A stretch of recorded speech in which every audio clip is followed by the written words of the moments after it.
what public service is all about. Her indiscriminate misuse of public funds without fear of accountability is outright criminal and a perfect example of the betrayal of public trust. Today, we call upon the institution of the Ombudsman to put an end to this mockery of the system of checks and balances as enshrined in our Constitution. We fervently hope that our charges of plunder, malversation, bribery, graft and corruption, betrayal of public trust, and gross violation of the Constitution be upheld against Vice President Sara Duterte, and she at least be called upon to account on hundreds of millions of confidential funds that she plundered.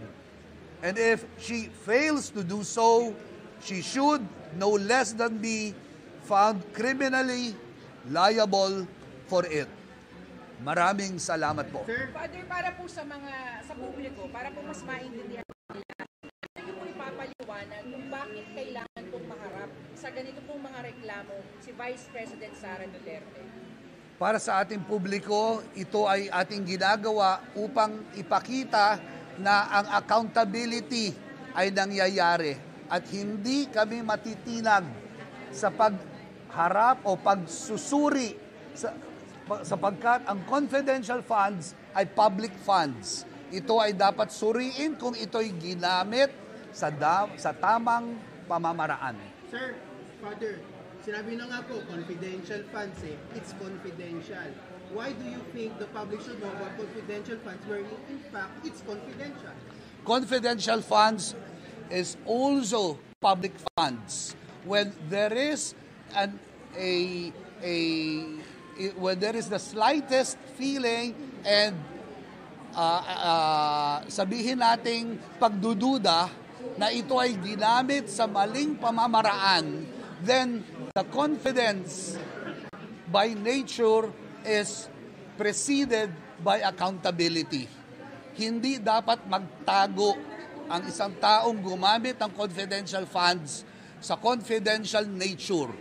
Accountability takes precedence before that confidential fund. Pero pa, sir, kasi baka yung confidential funds ito will concern national security.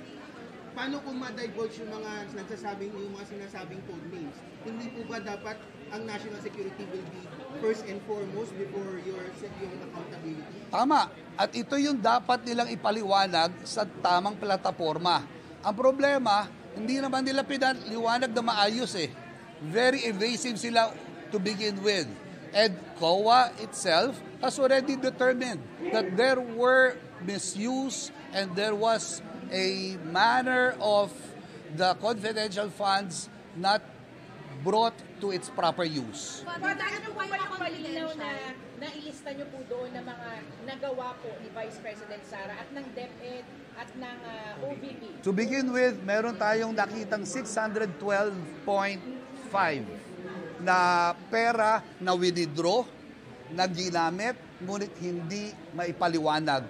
Yun ang isa sa nais natin hanapin, harapin, at mapakinggan kung ano nangyari dito.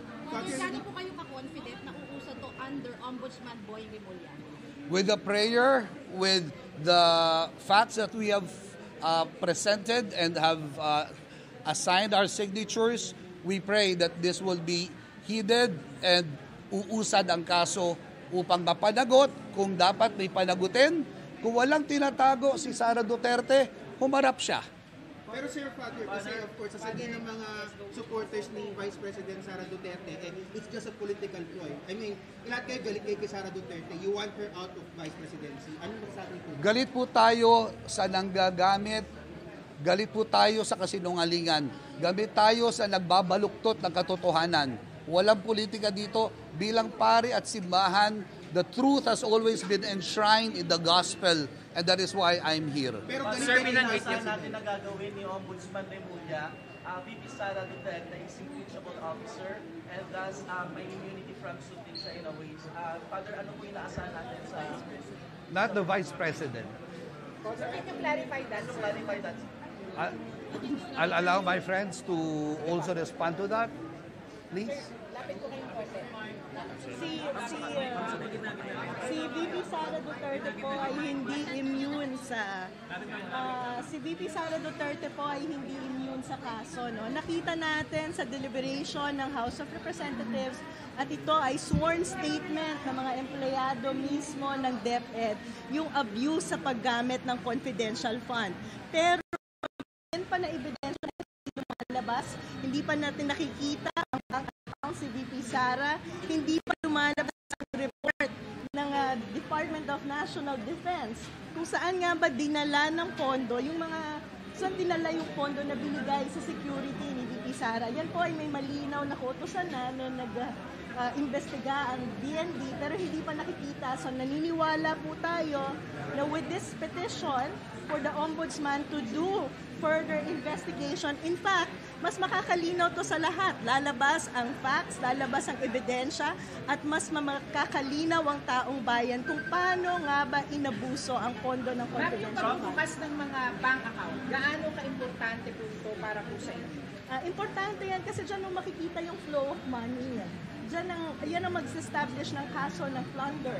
Paano siya nakikinabang sa mga pondo na dumaloy sa bank account si VP Sara. So magandang magkaroon ng disclosure mula sa Anti-Money Laundering Council patungo sa Ombudsman. At yun yung inaasahan natin. Dahil yun naman ang function ng Ma'am, you Ombudsman. mentioned po yung mga fictitious names, yung Mary Grace Gatnos. Go ahead na.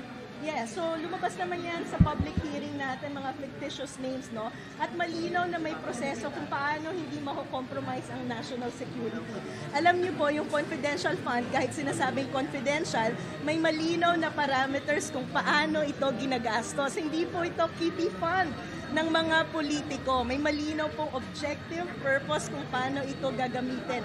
At ito po ay napakahalagang ilinaw ngayon dahil alam niyo po, may pending na kaso pa tayo sa Supreme Court on the unconstitutionality of the confidential fund. At hinihintay natin yan. Pero hindi naman po tayo pwedeng tumigil na lang sa paghihintay ng unconstitutionality ng confidential fund. Kailangan din nating linawin yung mga iba pang batas na nag-govern sa confidential fund. At sa pamamagitan ng prosesong ito, mas malilinawan kung paano nga ba dapat nililiquidate, dapat ginagastos, at sino nga ba dapat talaga ang nakakaroon ng confidential fund. Hindi ba malaking issue yan na bakit noong 2023 ay nabigyan ng confidential fund ang mga iba't ibang ahensya na wala namang national security functions. So ito yung mga policy issues na kailangan talagang sagutin dahil ito ang mag-guide sa atin sa future kung paano ginagasta ang pera ng bayan. Ma'am, last Rob, if ever man ma-open po yung money trail, ma'am, may plano po ba tayo mag-file ng impeachment complaint? Can you take on the other questions? Yeah, sure. Okay. Meron kaming gagawin pa sa taas. Iwan namin yung ibang complainants namin para tumugon naman sa ibang katanungan. Does this address the Supreme Court decision virtually making it very hard to impeach a public official? Kasi binarila ng Supreme Court Duterte versus House. We hope that this process will also be recognized as something as valuable as such. So sir, remedy ba to dahil given the decision of the Supreme Court? Is this a feasible remedy? It's recognizing that we have various mechanisms, various institutions to hold our politicians accountable. And we have to make sure that these institutions are working for our interest.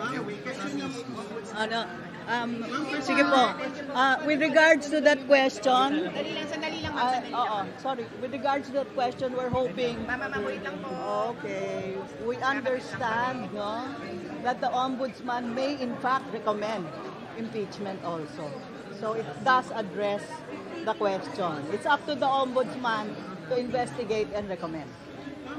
Question lang po, ma'am, kasi of course, this is all, of course, her supporters will claim that this is all politics. It's all against the notion that she will run in 2028 at parang pinipigilan niya siya tumakbo against dun sa will of her supporters to run for president. What's your thoughts about it? Kasi parang it's all planned eh. Parang sinasabi ng supporters na it's all planned against a possible Sara Duterte run in 2028. We don't get into that eh. Ang tinatanong lang namin kung siya ay may pagkakasala dahil nagnakaw siya. Kung ano ang consequences nun, wala ako dun eh. Pero hindi naman pwedeng hindi siya imbestigahan dahil gusto niyang tumakbo at may ibang taong gustong tumakbo siya. Pero ma'am, of course, yun pa rin magiging magiging sumatotal. Alam mo, ang sinasabi ko lang sa ating mamamayan, pumasok sa ganyang klaseng labanan ng reasons, no? Kasi laban talaga sa tamang paraan ng pagpopolitika. Yung it's all politics, there's good politics and there's bad politics. And that kind of reasoning is bad politics. Ang pangalan na lang po. Sylvia Estrada Claudio. Sylvia Estrada Claudio. Thank you, ma'am. Sylvia Estrada Claudio. Thank you, ma'am Sylvia. Okay.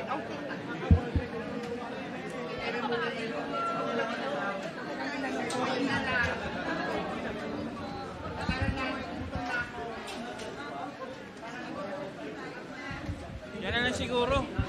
Tanggalin na lang yung mga mic. Tanggalin na lang yung mic. Yan na lang.